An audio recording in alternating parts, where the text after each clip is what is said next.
Hi you guys, so I'm going to actually be live here at the vitamin store, so if you're local, feel free to come on down.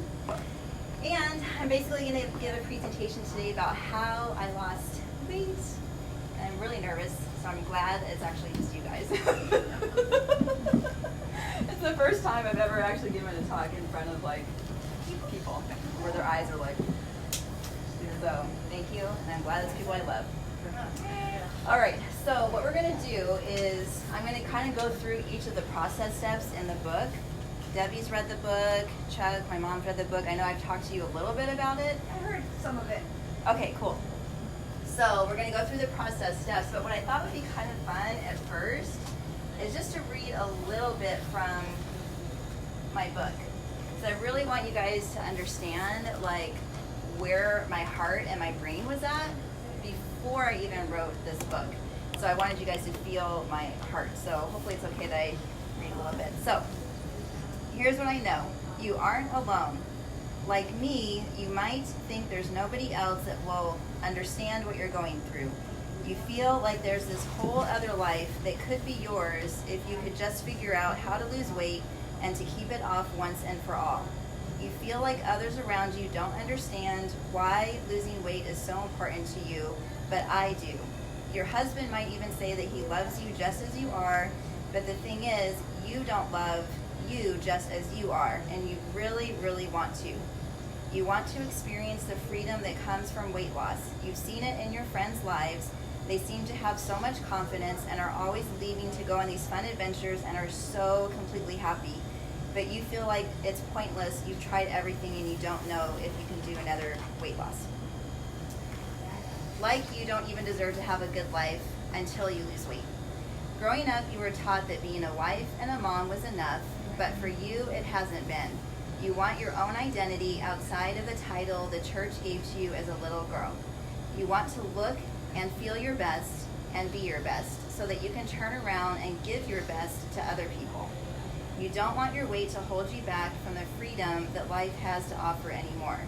You want your kids to look at you with pride in their eyes, knowing how many sacrifices it took to become the best mom possible for them. So when I wrote that, I was literally crying like the day that I wrote that section, because I feel like this book was written to the younger version of me, which was 30s. My kids were very, very young. And so I was trying to like get back into that mind of, you know, that 30-something-year-old mom. So that's just a little bit about the book. I see people on. Hi guys. All right, so let's see. So that was me 9 years ago, my before picture. And then welcome. So glad you guys are here. All right, so here's what we're gonna go over. We're going to talk about my story. We're going to talk about hunger, if you're really hungry or if you're really thirsty, how important it is to have a big why for you guys to actually have like a sustainable weight loss journey, so it doesn't, you know, you're not doing that start and stop, which we all like do, right? You'll learn how to not blame someone else for your weight gain or lack of losing weight. How to interact in social situations, so like holidays, birthdays, work scenarios where people bring in donuts, things like that. You'll learn about your own emotional triggers, and then having a no matter what attitude, so that as you're doing the journey and life comes up, like you will be super focused and like be driven and not give up. And then we'll talk about the obstacles that come up. And I actually have like a couple of things that we'll go over with that. And then I'm going to show you a couple of pictures from some people that have actually used this system. All right, my story. So I always wonder like how far back I should go, because I feel like I've been on a diet since I was in junior high. Like my mom knows. I swear it was like one thing after the other. My friends were doing tuna, grapefruit, and like, what was it, beets? I can't remember. It was like some crazy thing, and that's like all anybody was eating. Did you guys do that or heard of that one? Pizza, it was like beer. Yeah. What? Pizza and beer. Oh, pizza and beer. No, these are like the little red beets. Yeah. They're like gross. I don't like them anymore. Pizza and beer. Yeah. Pizza and beer to lose weight. That would be a cool book. All right. So back in junior high, it was like my body was changing. I was discovering my womanness, and my dad would say things to me like, better not eat that or you're going to get fat.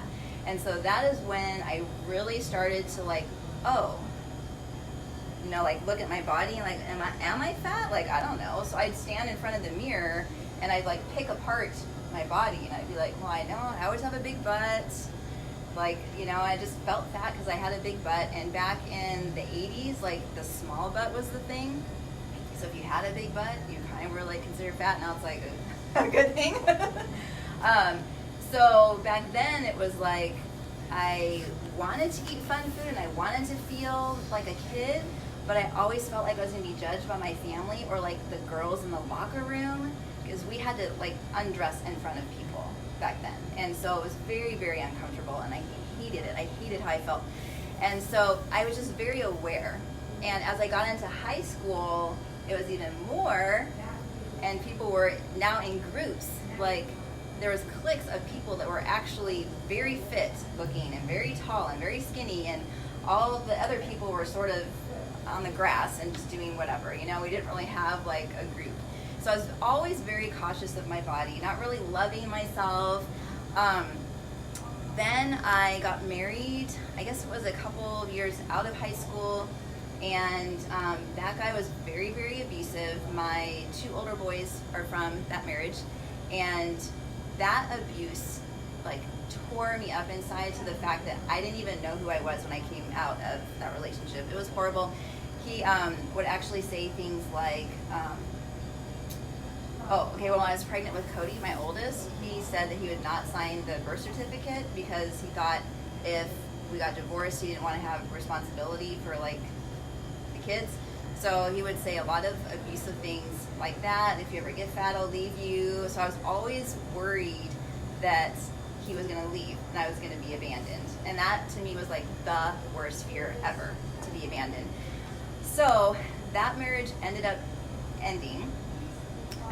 And from there, I met Chuck, my husband, who's, you guys can't see him, but he's right here. You want to show your face? Everybody loves you. So when I met Chuck, you guys, he was so different. He was so different. He was so accepting of me. He loved the kids. Like, he loved the kids like they were his own. The very first time that I met his family, we went to a picnic. It was a family picnic. And I remember thinking, oh my God, like I looked around and all of his family was overweight, but they were having the best time. Like they were laughing, they were eating together, and I never had seen people like live and be so joyful over food. And because I had come from not being able to enjoy food, and even as a kid hiding wrappers, like if I was eating candy, I felt like I had to hide wrappers. I was just so like introverted about it. And now I had this guy who like loved to eat, and so we connected over food very quickly, and both of us gained weight after we got married. It was like, wee! We just enjoyed food. He makes amazing food. He's this amazing cook, and but we were having fun, you know. And so then we decided that we wanted to have our own baby, and I always get like, this part's hard to talk about. So we wanted to have our own baby. I saw how amazing Chuck was with my boys, which, you know, are his, but I really wanted to have him experience his own blood, you know, kid. And so I decided, you know, hey, it's worth it for me to put my body through pregnancy again. And so I did. And we ended up having 2 miscarriages in a row. It was like the most heart-wrenching thing ever. The first one was, I was heartbroken over the first one, but then the second one was worse because I thought, how could God allow the same thing to happen twice? Like, I grew up thinking it wouldn't happen like that. I thought, okay, you might go through something, you learn from it, and then you might have something else happen, but I never expected to have like it to happen twice. So I became so angry at God. So angry, I literally walked away, stopped going to church, stopped praying, like I just gave up, and I went very, very deep into myself. Very deep. And I didn't really recognize that I was depressed. All I knew was that I was not talking. He was trying to console me. He was trying to tell me it was okay. He'd try and make me special drinks, you know, like coffee drinks and stuff that we always share together. And I didn't want it. Like, I was just so, like, dead. I felt dead. I just felt so dead inside. And before I knew it, I think it was almost a year had gone by. I knew my pants were getting tighter. Like, I knew, but I didn't, like, recognize the pant size until this one day I just remember waking up and going, oh my God, like, what the hell did you let happen to your body, you know? And that was like around the time where I was like, okay, I need to figure out like how to lose weight. And so I decided to try like all these different products. So I don't know if you guys can tell me if you are familiar or have tried these. I've done Jenny Craig, Weight Watchers, any of these? Nutrisystem. Let's see, what else? Suzanne Summers. I tried no sugar, I think it was called Sugar Busters. So basically you took sugar out. Then there was a plan where you separated out, like you ate carbs, but then you couldn't have any protein with it. I think that was Suzanne Summers. And then you could have protein mixed with vegetables. Have tried pills, wraps, drinks, Beachbody, like Shakeology. God, I don't know. I tried everything. And I swear every single time that I tried something, I'd be really gung-ho and like I would give it my all. But then about 3 to 5 days later, if I didn't see any freaking weight come off on the scale, I was like, this doesn't work, bye. I would like literally go back to whatever I was doing before. And so every single time that happened though, like it messed up my metabolism bad. Like I saw weight, it kept coming on and coming on and coming on every single time after I would try something. And so I got up to 235 pounds was the last I actually weighed myself. I don't really know what my top weight was because I stopped weighing. So it's possible I would have gone higher. I just remember I was in size 24 pants. So, and then I had to shop in the plus size, which, you know, of course is not fun. So, so after doing all of that, I was like, there has to be a way that I could do something for myself that doesn't feel restricted. Like I don't feel like I'm depriving myself of good food. I don't feel like I can't go to a barbecue because I can't eat any of the food. I wanted to find something where I just like, I don't know, I wanted to feel thankful and I wanted to feel joyful and I just wanted to enjoy life and like not feel deprived basically. And so what I did was I went on this hunch for what would give that to me. And I did some research online, couldn't really find that much. Couldn't find a plan. I was so used to doing plans, I'm like, there's gotta be a plan, you know? So couldn't find one. And so I decided to open up my Bible and look up anything that had to do with the word hunger. Hunger, like overeating, exercise, like all of the words that I could possibly think of. And what I found is that God talks about like not overeating, right? He talks about being a glutton. So okay, I'm like, all right, so that could be a thing. He talked about how much to give thanks in all things. And forget the other one, the other principle that I learned. But that kind of spun me on this, what if I just apply those very simple things to my own life. I'm not gonna tell anybody about them. I'm just gonna like experiment and see like what happens. So what I did was I waited. I started waiting until I was actually hungry. So one of the first principles that I teach in my book is how to recognize true hunger. And it's a process, right? Debbie has gone through this process. It's like learning the very basics of when you were a baby, you know, and you only wanted to eat when you were hungry. Or like when you were a little kid and you're a little girl running around and you're like playing outside for hours, and it might be past mealtime, but you're not hungry. You're just out, not even thinking about it, having fun, you know? And then you'd come in if you were thirsty or hungry. And so that's what I really like started to think about, is I would go about my day, and if hunger or pain started to come up, I would wait a little bit and see if it was really hungry, like hunger. I would start with drinking water, which I don't know if you guys do this or not, but scientifically proven that when you're thirsty, your stomach actually growls too. So did you guys know that? Because I actually didn't know that until it was like an accident almost. I had eaten my food like a couple hours before, and I decided, okay, I'm gonna go get my workout in. The kids were down doing their own homework or whatever. So I went upstairs, I was doing my workout, and all of a sudden my stomach started to growl, and I thought, that's so weird. I just ate like 2 hours ago. You know, I shouldn't be hungry. So I got my water bottle and I started to drink. Just kept going in my workout. It was like a random thought. It just went, kept going, drank my water, and all of a sudden I noticed, like almost when the workout was done, that the growling sensation had stopped. And I'm like, that's really, really weird. I wonder if that's like a thing. So I actually researched it online, and it is. And I'm like, oh my God, that's so cool. So the first 2 principles in the book are just getting in tune with how God made our bodies to operate. And that is to experience hunger and experience thirst, and also to know like when to stop eating. Because we all have built within us our stomach, right? And like it starts to stretch, right? You kind of start feeling that full sensation. And that is an indicator on when you should stop eating. And so it's so basic, you guys. Like it's fun to me, because it becomes such a basic, simplistic, enjoyable thing. And it's not like restrictive. It's not saying you can't have this or that. And so it really, really helps you to enjoy the process anymore, or the process.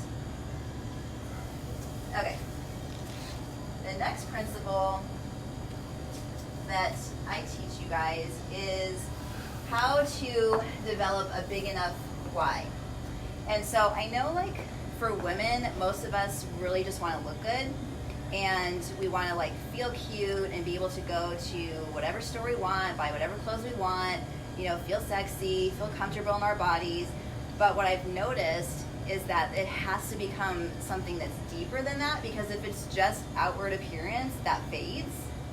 And now, like, I'm in the perimenopause and your body changes again.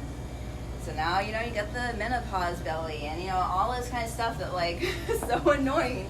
And so it has to become deeper than just what you look like on the outside, because your body will continue to change over the years.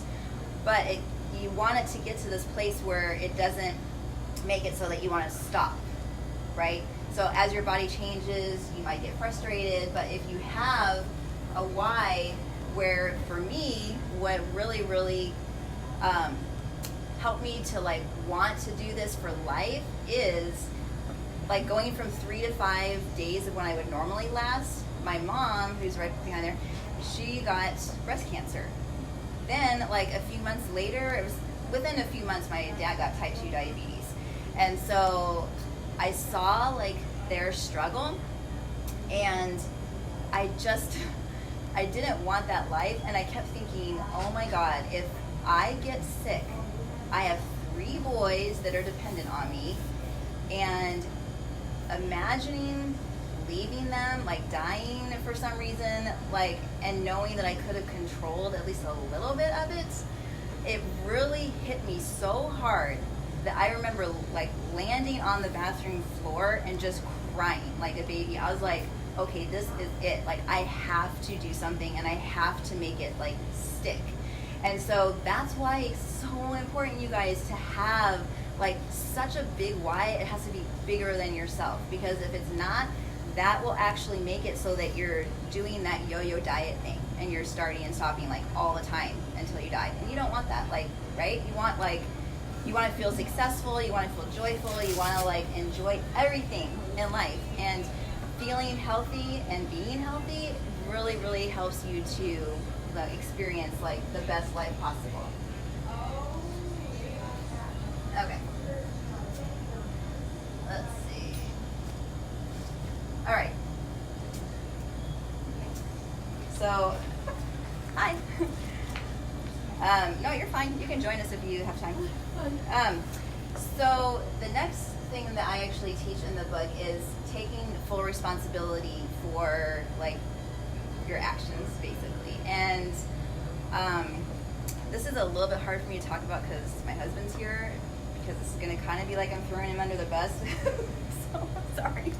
But it's sort of like you have emotional triggers, that happen. And I am like such a big, sweet, like lover. Oh my God. Like if any M&Ms or any chocolate or bread, oh my God, I love bread. And he makes like the best bread, the best cookies, brownies. And anytime that I had a whim, it's like a hormonal whim, I'm craving, right before like PMS, I'm craving cookies, I'm craving brownie. And all I had to do was like say, hey, can you make, and he's like, oh yeah, and he'd go make like a big batch. I'm coming over. I know. So, and then he was like the one that would bring in like the candy and the sweets and stuff. And so when I was really at like my like focus and I was really trying my best and I was really on the game, and then all of a sudden these sweets would come in the house and I was like, doesn't he get it that I really want this so bad? Like, doesn't he care that I need this? Doesn't he see how bad I'm trying and that he's bringing in this stuff and it's making me, my willpower or whatever, like just fall down, So I was doing that subconsciously, not really saying anything to him, but I was actually like, you're the reason why. And I was angry. Like I was constantly angry at him. And obviously it affected our relationship, and there wasn't as many close times, because I was always angry about it. And so this one day we went to church, and there was this video that the pastor showed about this lady that had been on the Biggest Loser show. I think her name was Michelle Aguilar or something. And her whole testimony was about how her and her mom had a horrible relationship, and she was constantly blaming her mom, like all the time, for her weight gain. And she had to get to this place of realizing, hey, like, she's not stuffing the food in her face, like, you're the one that's putting the food in. And that message hit me. And I remember coming home and thinking, okay, God, like, I'm done with the blame thing, and I'm going to take full responsibility. Because I was the one that was putting the food in my mouth. You didn't force it, except one time. One time I actually, one time I remember he made this like amazing cake, and it was chocolate, of course. And I remember like he put some on a fork and he wanted to like have me try it. And I was like, nope, I'm good. Like I'm trying to like stay focused. And he literally ran after me with the fork. He's like, you're trying this. I'm like, stop it. So he only did that one time. But I had to like get with you and get with him and explain like this, like my journey has nothing to do with you, nothing to do with him. It was like, I'm doing this for me, and it has nothing to do with your cooking. Like, you're good. Everyone loves your cooking. So I'm not saying that it sucks or anything like that, but I had to like get to that place of, nope, I'm doing this for me. And he finally understood and never did that again. So that's really, really huge. And a lot of women that I work with, they really, really struggle with the blame thing too. They're like, oh, every time I go over to my family's house, they're always making tamales, or they're always, frying up this and that, and I can't say no, it's my mom.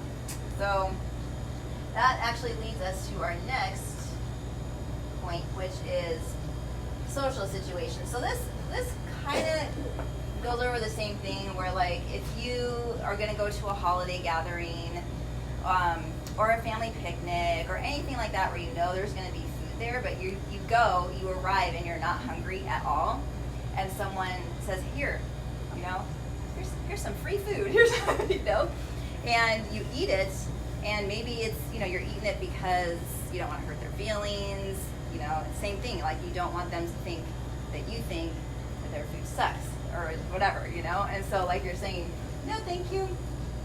So a huge thing that we have to learn is going into a situation and preparing ourselves before, maybe even talking to the people that we're going over to their house or whatever, and saying, hey, like, I'm not hungry when I'm coming over, I'm here to visit, you, and like letting them understand, like, this is the journey that I'm on right now, and I'm just here to visit you, and hopefully that's okay. So I've had to learn to do that. It's a little uncomfortable, but like once you do, then they understand and they respect it, and they're normally fine after that. So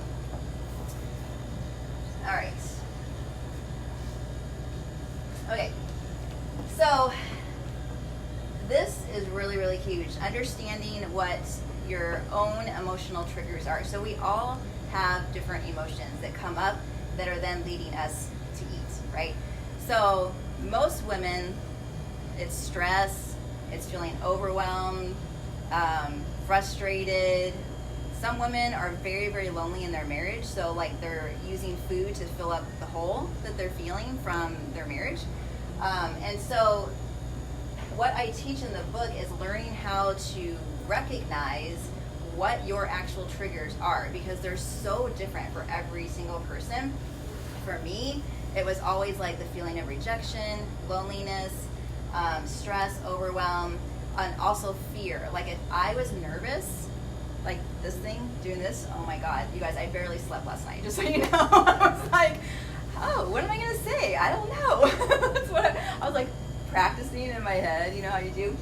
So I was like really nervous, and what I noticed last night was my stomach started to growl, and I was like, that's weird, I know I'm not hungry. Like, so obviously the temptation was there to get up and go get something, but I knew that it was just my emotions, and I was just in a freak out panic thing, and it would go away if I could just calm, my mind down, which it did. So I do teach you how to recognize your triggers and how to overcome them, and what you can actually do to distract yourself from the triggers that happen. And so you'll actually have to discover what your own triggers are as you read. I do kind of list off different emotions that could come up for you, but you might have something totally different that I don't actually list. So knowing and understanding that, and then learning how to set yourself free from it and heal from maybe past trauma or past abuse or any of those kind of things that might be coming up in just a daily conversation with somebody. So okay, all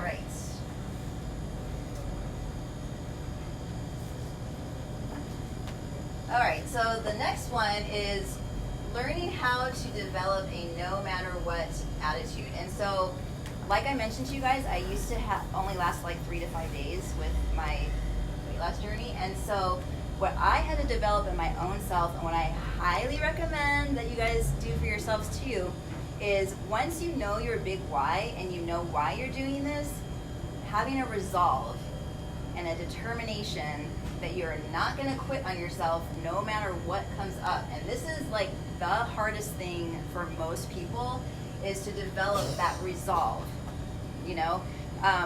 When I worked for Beachbody, they used to have this, their tagline was like, decide. So you decide first, you commit, then you succeed. So you can't go out of the order. Like you have to decide, which is that resolve, and then you have that full-on commitment, and then you just keep going, like no matter what. And so it's huge, it's hard. It's literally why most people don't have a successful journey, because they have not gotten that resolve inside themselves. It's very important to not depend on your own energy and motivation either. It's important to have a support system and like to have accountability, like maybe like, because I know you guys are friends, so like you can little accountability buddies, make sure you guys are okay, and you're doing what you say you want to do. It's so important, because as girlfriends, like we need the community feeling. We do, like we're built for community. We are, as women. And so if we're trying to do this by ourselves, it gets very lonely. What? Like what? I just cracked myself. Oh, okay. I do that all the time. So, but it becomes so lonely if you feel like you don't have that support system. And so that really helps you to have that resolve. is if you put yourself around people that also have that same resolve, it's going to keep you on the path that you want to go on. And then just doing, what needs to be done, and to understand like what your emotional state is when they come up, but then to bring back in that resolve. Okay. All right. And then,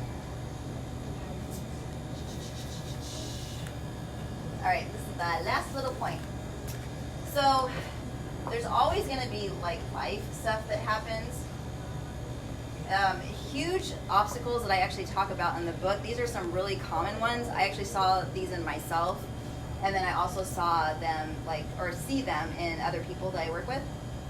A huge one is lack of belief in ourselves. And so we might know what we want to do, and we might have that resolve, but we might actually be hearing somebody else's voice even from our past. So if we've ever been abused or been around abuse, and you hear, you're not good enough, you're never going to accomplish anything, you suck, you never complete anything you start, a lot of times those voices come in, and that you could actually start believing their words instead of your own and staying like, nope.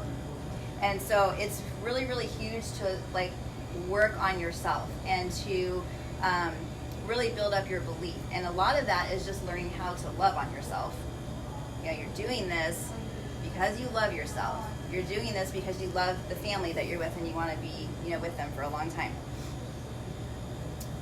Another obstacle that could come up is just life stuff, like there could be death in the family, there could be, your kids might do something horrible. That actually happened to us. Your kids could do something horrible, and you're like, oh my God, we didn't even raise them like this. What, what are you guys doing? And so stuff like that could happen, and so that could create emotions. That could be a trigger, and then that could lead to the eating. And so it's really, really important that you understand that there are going to be obstacles. Every single person, no matter how fit they are, you guys, no matter how fit they are, every single person has obstacles that could come up. And it's that resolve, right? So it's when the obstacles come up that you are, remembering why you're doing it and having that resolve and having that no matter what attitude, and you're still going strong. So yeah, that might come up, and you might have to take a break for like a day or a couple days or whatever process, but then you're jumping right back in because you see the bigger picture and you see the bigger mission, why you're doing this. Another thing that comes up for people that could be an obstacle is comparison. And so you might maybe have people in your lives that have been doing the fitness journey for longer. Maybe you admire somebody that has a better body or whatever that kind of thing is. Just stop that, because it seriously robs your joy. It takes away your enjoyment of life. Sometimes I feel like, even though I do this for a living and I coach people for a living, even when I go onto social media especially, I'll see other people that are doing something similar to what I'm doing, and I'll start looking at their stuff more. And I'm like, oh. And then all of a sudden I'm starting to feel a little bit lower about what I'm doing.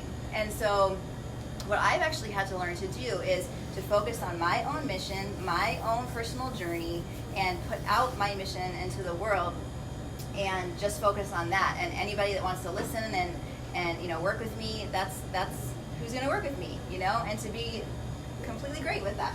So that's the main stuff that you guys will actually learn in Damn You Weight Loss. So this is actually available on Amazon if you guys want to pick it up.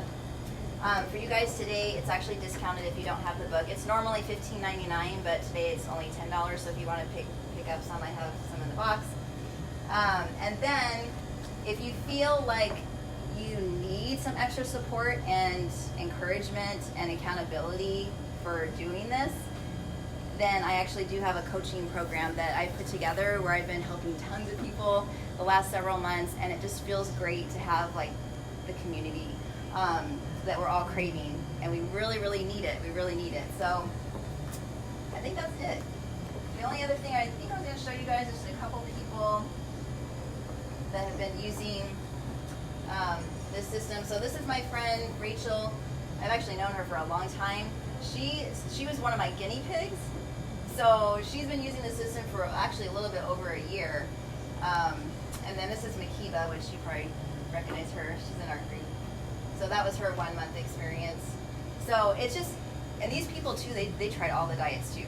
So they've tried everything. Makiba, what I love about her story is she actually was doing a lot of it right, but she had some inflammation going on. And so we figured out foods that were triggering her inflammation, and I worked on that with her. And so a lot of her stomach going down is just the inflammation foods that she pulled out. So that's really, really fun for me. I love working with people on stuff like that, figuring out like what makes your body tick and stuff. Okay, so thank you guys. Thanks for coming. Thanks for being here. Anyone have any questions? Now's the time for Q&A. I want to think of a question.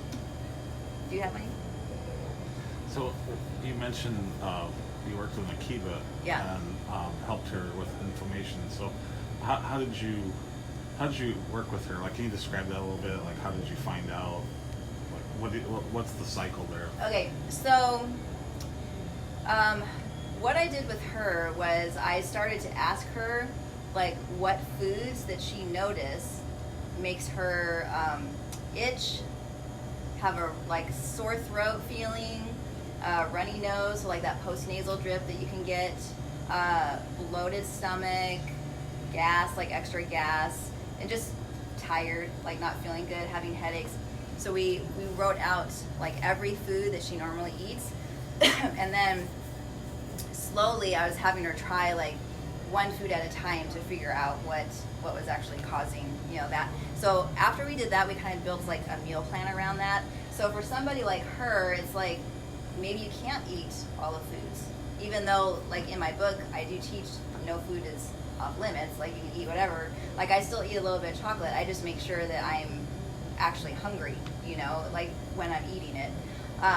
But for someone like that, or for someone that has diabetes or MS or fibro or any of those kind of things, like you might just have to be a little more careful and choosy, with the foods that you have. You might not be able to just woo, go all out. But so yeah, hopefully that helps. That was a good question. Anyone else? How do you get your whole family on board? Oh. Yeah. Well, not everyone is on board. So Wendy asked, how do you get your family on board? I actually, that's been a tough one, and that's why we've had so many fights, and like the kids didn't understand. The kids used to make fun of me, my older boys especially, because Josh was kind of little, so he didn't really like get it. But the older boys would make fun of me if like he served me some food or whatever, and like I might have 2 or 3 bites left, and like I would stop, and they're like, why aren't you eating the rest of that? It's just 2 or 3 bites, and they would give me such a hard time. You would chew on. Well, they were bean poles too. So. Yeah.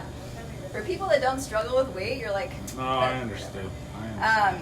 But yeah, so there was like some things like that where I just had to explain to them, like, this is what I'm doing. This is really important to me. You guys don't get it because you don't struggle with it, but this is something that I really, really do. Like, it's a struggle, Well, I think in the long run, when you're not eating healthy for 20 years, Yeah. It's going to catch up to you, and Oh, that's yeah. what we see with people that have diabetes and stuff like that. Right. So my husband is diabetic, Oh, okay. but he doesn't really do anything about it. So I want to bring him on board about not eating, certain foods and sugar. The only thing I could give you advice on that, I mean, I've been doing this for 9 years, and he started and stopped a lot of times too. And so for him, I don't know if he's developed a big enough why yet. Sometimes I'll ask him, but I don't want to be pushy because I used to be very pushy. Like, you have to do this. I don't want you to die. Like, I was very dramatic about it. But now I just sort of leave him to himself. He knows what to do. He's a big boy. He knows what to do. But you being that example is what is going to silently be talking to him without your words. Mom, isn't there a Bible verse about that? It's like being that example. I think it's in 1 Peter or something, where it talks about like in relation to like having a relationship with God. It's like you kind of quietly do your own thing and you stay really, really focused, and then the other person will see, and that will be the example, and then you might actually like draw them in. Monkey see, monkey do. Yeah, exactly. But you know what? They watch, and sometimes he gets so excited when I want to go off plan, because it's almost like, he doesn't have to be focused then. You know what I mean? So, and I sometimes want you to be like the leader of our family, and I want you to be the one to like be the leading, but sometimes it's not. Sometimes it's the woman, and that's okay. It's okay.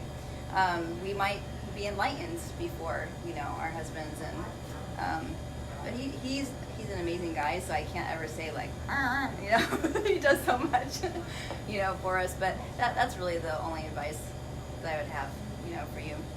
It's just to be consistent and to not quit, because I think the longer that a person sees you doing something and they see how serious you are and that this is something you're gonna do for life, the more they're like, oh, she's real. Like, she's not giving up. This must be a real thing. Maybe I can do it too. But if they see you start and stop, then they're like, well, that thing probably didn't work, so why should I even try it?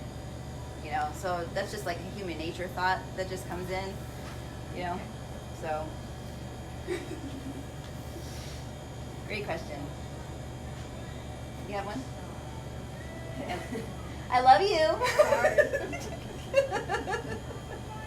What about you? You in the back.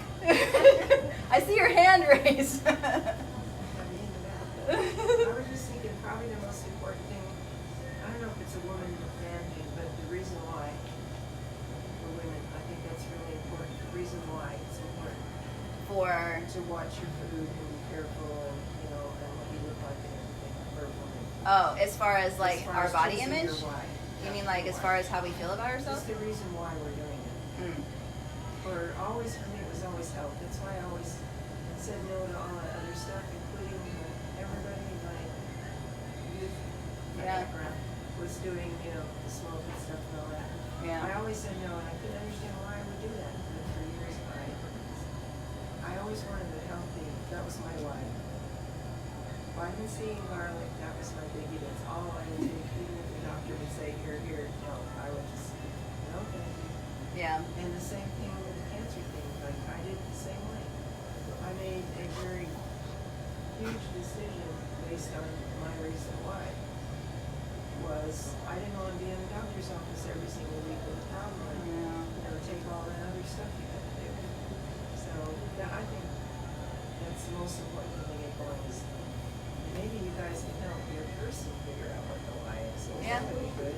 I know. Talk about We've sat down and talked about it before. It's a very interesting conversation, and also sometimes past stuff that you didn't even know about your partner comes up, and you're like, oh, well, they're probably being emotionally triggered, so that's why they're the ones going over there and getting the food, and stuff too. So my question is, what about your kids?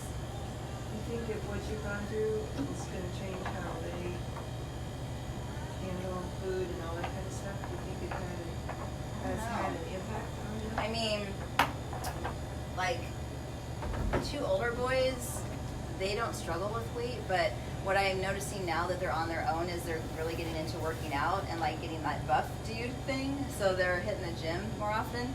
And maybe them seeing their mom, work out all the time crazy, might have encouraged them.